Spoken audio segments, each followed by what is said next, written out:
r/Nosleep. Posted by u/MidnightPaper. There's a strange newspaper that's only delivered at midnight. Part 8. I have decided to transcribe my father's journal. I figure it'll help me understand what was happening to me and what is now happening to everyone in my neighborhood. My dad was a quiet, reserved, and no-nonsense kind of guy.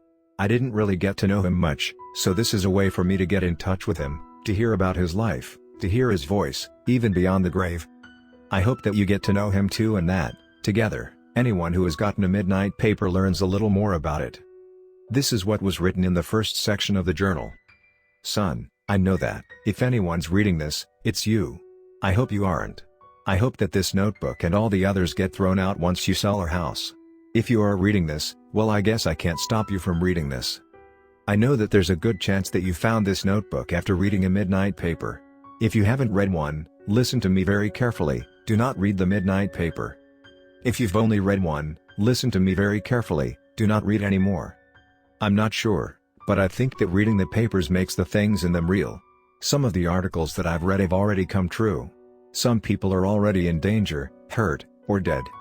I may have found a way to stop this. First, though, I'm going to transcribe all the midnight papers I received. Some of them I have transcribed already, across several notebooks, and I'm just copying them here. Some of them I haven't gotten yet, but I know I will. I'm no writer. I never went to college. But here's my version of what happened anyway. The first time I saw a midnight paper was when I was 18. In 1969. In Ashao Valley, Vietnam. I haven't talked about my time in the war much. I never felt that I had to. I'm not going to go into much detail here, just what's necessary. I was a leatherneck with the 3rd Marine Division, part of what they said was called Operation Dawson River. For us, though, it didn't matter what you called it. We were just wading through miles and miles of water and elephant grass. I'm from Brooklyn. I used to think the summers there were hot. This was something else. The heat was like a living thing, you'd feel it wrapping around you, squeezing the air out of your lungs and the sweat out of your skin. We mostly did a lot of walking. I'm not gonna talk about what we did when we weren't walking. During the day, we stayed quiet. All you'd hear was the sound of the feet of the guy in front of you working into the mud, the feet of the guy behind you, and your feet. We'd eat as we walked. No talking there either. You got used to it. There were a few good times. We'd join some other groups of young guys at FSB, Fire Support Base, and talk shit, smoke weed, listen to music, play cards, be kids again, for a bit. That's where I met Ty. I was 18, but big for my age. Most guys thought I was in my late 20s. Ty was the opposite. It was impossible to look at him and not think he was 16.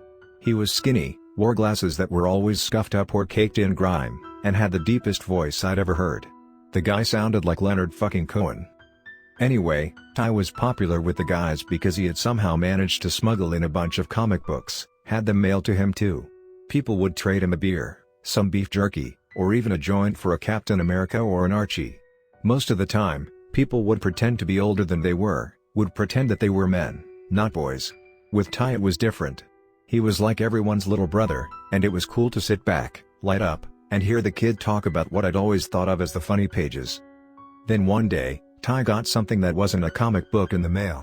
We were on patrol, and we'd set up a rest overnight, spot. You slept sitting down, with your back to another leatherneck so as to watch each other's six. I was back to Ty and he woke me up by muttering something. I didn't quite catch it, but it sounded like not here or out here. What? I asked, turning around to see what he was looking at. There, in front of his feet, was a bundle of black paper. At the time, I thought it was some kind of knapsack. Ty ignored me. He just set his M16 and used a knife to cut the little bundle open. It unrolled itself slowly and there, at the top of what I could now see was a page, were the words "The Midnight Paper." "What is that? A newspaper?" I asked. Ty nodded. "I was getting them back home for a while. Real weird. Always shows up at midnight. They knock on your door, 3 times. I felt something hit my boots 3 times too. Guess I didn't wake up until now."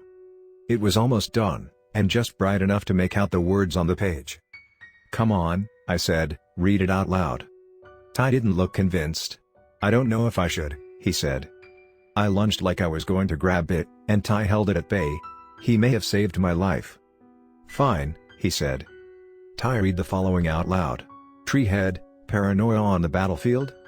After several reports of a strange creature in the hills of Vietnam, military officers urge all members of the armed forces to remain calm, but vigilant. The first sighting occurred several weeks ago. Stationed at, reported it to his commanding officer. I thought it was just a tree at first, said, I don't know what kind. Just the type you always see out there. But it kept moving like it was following me around. The first few times, it was sticking out of some tall grass or some bushes, so I couldn't see where it ended. But I saw it standing out in the open once. It's a man. The tree trunk's growing out where the neck should be. It's this huge fucking tree, like 20 feet tall, covered in leaves and everything, like all the other ones out here. But it was coming out where the head should have been. The thing was wearing a uniform too. One of theirs. It had arms, legs, even fucking sandals. It was just like a normal guy with a giant tree where the head should be, you know? I lit the thing up, but it didn't make a sound or nothing. They called me out about shooting without reason, giving away our position. I don't give a shit. Now, every tree I see I'm keeping my gun on. The bizarre tree head phenomenon was even cited as being the cause of a helicopter crash. The thing took out a fucking Huey. Said one witness, the tree part of it was maybe 15 feet at one moment, then it grew to what must have been 100 feet tall. The Huey slammed right into it. Then it shrank back down, like that was what it wanted to do all along. Those in command are convinced they have an explanation for the uncanny sightings. It's paranoia. Plain and simple, said a stationed at. We've got people out here who are sleeping 2 to 3 hours a night, if at all. These men are trained to look for enemies in the trees or the tall grass. Seeing an enemy in the trees when he's not really there isn't anything new. Seeing that same enemy as a tree is a natural extension of that. The men on patrol, however, are convinced that Treehead is a real threat. They have started blaming disappearances on the creature, and even casualties in battle. The goddamn thing's a killer, said one alleged witness. Its head may look like a tree, but that don't mean it's a normal fucking tree, right? Indeed, there have been reports that, during a firefight, the creature known as Treehead alters its tree in all manner of deadly ways, all to defend the Viet Cong. Some men have reported seeing the branches of Treehead's head extend and skewer men. Some have reported witnessing Treehead grow vine-like protrusions to lift men who wander too close to it, swallowing them into its leaves so that they'll never be seen again. Still, other witnesses have reported Treehead showering troops on patrol with strange spores. The men covered in these spores have all been killed within a few days, always by oncoming enemy fire. It's as if that shit attracts bullets somehow, said one witness. Despite how interesting these reports may be, all evidence points to the being known as Treehead simply being a hallucination brought on by sleep deprivation and anxiety about enemy forces. Still, it may be wise to stay away from any unidentified vegetation. Ty put the midnight paper down. I burst out laughing. What is that, man? An arts and crafts project? Did Jamie put you up to this? Ty shook his head. He wasn't smiling. He was pale. This'll come true, he said, just wait and see. A few weeks later, Ty was gone. He didn't go out during combat. He just up and vanished one night. Some people say that he went out to take a piss and stumbled upon a foxhole or an enemy patrol. Maybe he was taken prisoner or killed outright. To this day, he's listed as MIA, part of the around 1,600 MIAs still unaccounted for in the conflict. Funny thing is, he was right. A week or so after I read that strange newspaper, people really did start saying they saw Treehead. Back then, I thought that Ty had told them about it. Now I know better. Because the next midnight paper I got was delivered to my front door. That was the first entry in my dad's notebook. I'm going to keep reading. I know that most of my neighbors, if not all of them, are getting midnight papers now. I have to find a way to stop them from being delivered. Finding out more about the papers is the only way to do that.